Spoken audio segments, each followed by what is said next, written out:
Hi, everyone. It's Nate from P&G Education. I'm going to talk to you guys today about secondary meta-analysis and John Hattie's work. A secondary meta-analysis is where we take the average result of a meta-analysis to find the overall efficacy found for something in the research. The main way we do this is through effect size research. Effect size research is a statistical analysis tool done in individual studies, generally speaking, to calculate the mean effect of something divided by the variability or the randomness. This way we're correcting for both the impact and the variability. So we get one metric that can be standardized across large amounts of research. John Hattie put out a secondary meta-analysis that was quite encompassing a few years ago. I'm going to share that with you. That has sparked a lot of controversy over the years. And I will say this is the research that inspired some of my start into evidence-based education.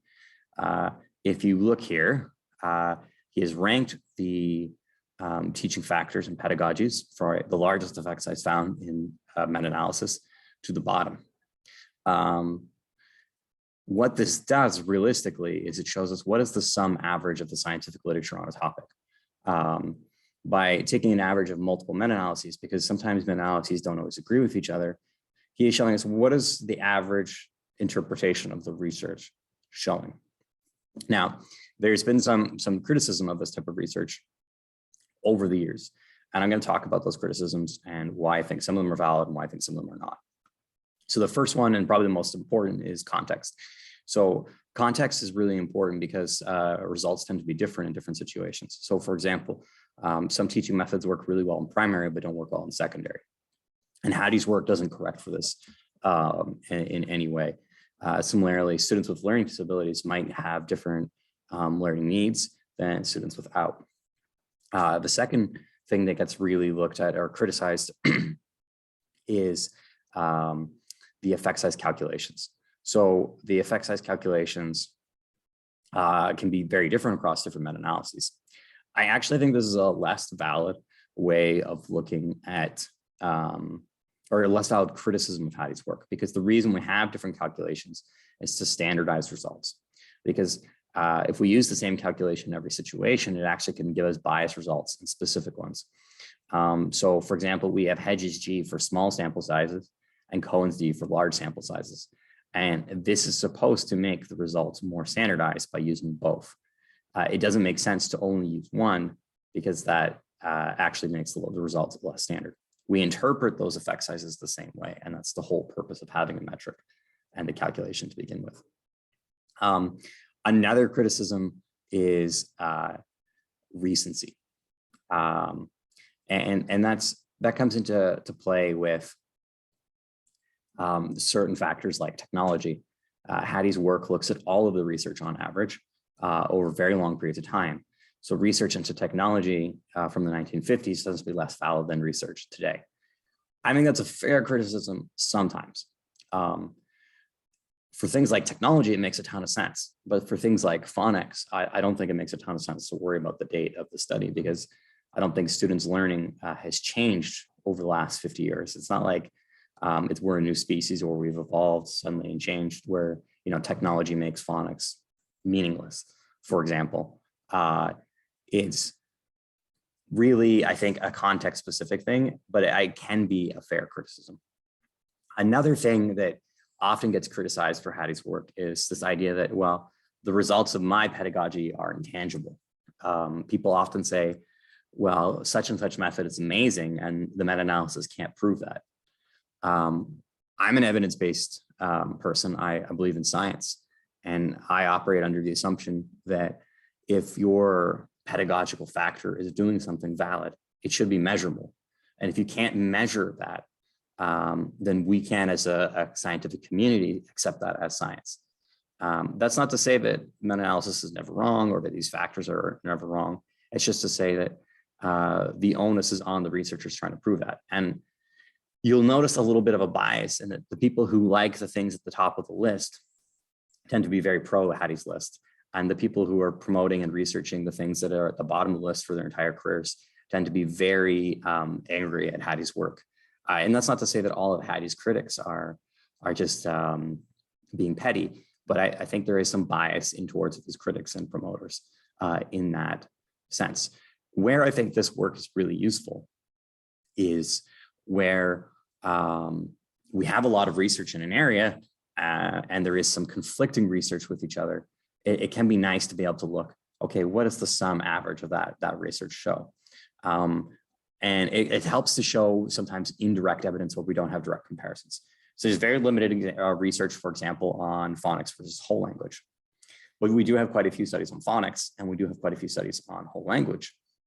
And we can take a look at what is the average effect of phonics and what is the average effect of whole language according to Hattie's list. And we see that the average impact of phonics is significantly higher than the average impact of whole language.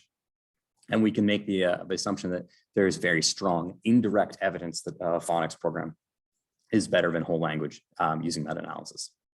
Now, that being said, I don't know that if teachers should be using this on a regular basis to pick what pedagogies they use because of the context situation, the context problem. When we look at these effect sizes, you're taking a look at it out of context.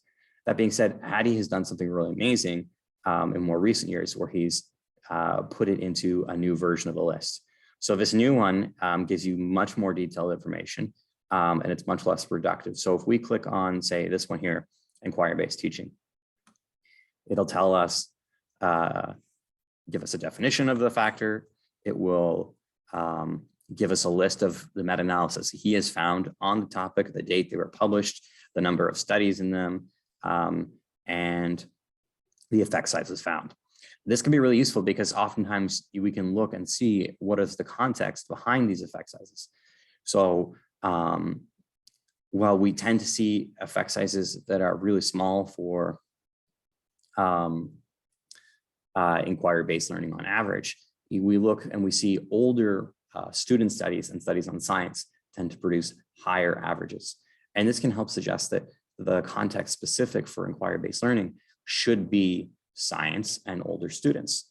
And I would argue that there's even more context on that issue specifically, not to pick on it too much, but that we tend to find that inquiry-based learning promotes inquiry skills like critical thinking and research skills, whereas direct instruction tends to be really good and useful for teaching foundational skills like math fluency or phonics.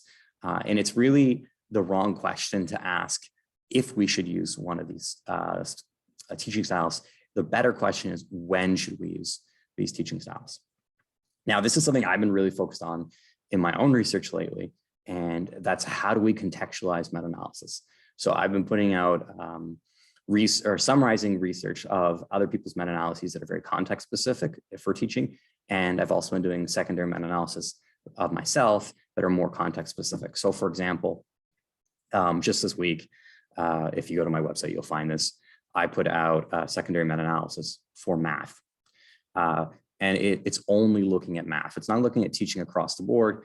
And I just like Hattie's work, I've done the same thing, except I've only taken a look at the math meta-analyses. I tend to do this a lot. So I did another one that was math meta-analyses on learning disabled students, and I'm planning to do one on each grade division. I think this is more useful for a teacher because it allows you to get information that's more specific to your context. That being said, I think Hattie's work is very valuable, especially the new MetaX research, because it essentially gives you a literature review in 1 minute. Somebody could argue, well, that's a bad thing because we want teachers to be spending more than 1 minute on the research. But the reality is sometimes it's very useful to be able to take that information and take some level of understanding of what does the research say on a topic overall. That's it for now, folks. And until next time.